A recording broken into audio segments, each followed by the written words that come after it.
All right, here we have day 5's picture. And don't mind me, I got cooked, obviously, yesterday. I don't tan well. So this is day 5 of my father's last month outside of a hospital. 5 years ago, he passed September 1st. So July was the last month that he was not in the hospital. He spent an entire month in the hospital before he ultimately passed away at the hands of UPMC Hospital. He got a procedure done that was unnecessary, which led to him having an infection and ultimately passed of sepsis and medical error. So what I would like you to do, if you don't mind, is signing the petition. We're trying to get to 10,000 signatures. I think we're at like 8,200. I'm trying to get a hold of representatives, senators. I've been emailing Congress people, all that good stuff. We want to try to change the statute of limitations for medical malpractice. We want to start in Pennsylvania, and then we want to work our way around the country. We also want to try to get some institutions in place so that people that are a victim, because, you know, John Hopkins says the studies say 250,000 people a year. So we want to make sure that people are a victim. They have someone to turn to instead of having to immediately go to money-hungry lawyers that do the whole we don't get paid unless we get money, blah, blah, blah, blah. All right. These two lovebirds.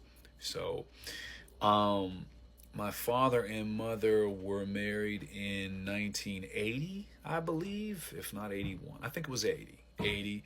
My mother was pregnant with my oldest brother. And yeah, so until my mother passed away in 2013, they were married.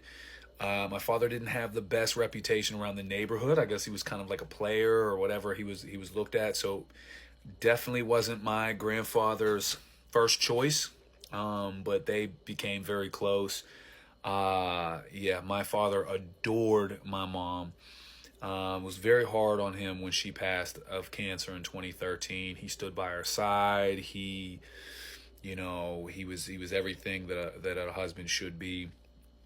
And so yeah, they were married, low key wedding, that whole kind of deal, and they stayed together until she ultimately passed my mom in 2013. All right, so I just want to say I appreciate everybody, stab with me. If you know anybody or you yourself has been a victim of medical error and you have any questions, anything I can do to help to cut a couple hurdles out of your way, because, I mean, it becomes insane, man, feel free to reach out. Keep rocking with me. I'm going to keep sharing stories of Charlie, my dad, every day. So hopefully some of you guys can get to know him, just a little bit of how great the man was. I have an album that I'm going to be finishing up. I just did the cover art, Statute Volume 2. That'll be dropping September 1st, which is 5 years since my father's passing. And I'm trying to wrap up the book as well, Justice for Charlie, No Mercy, One Man Against the Medical System. So thank you all.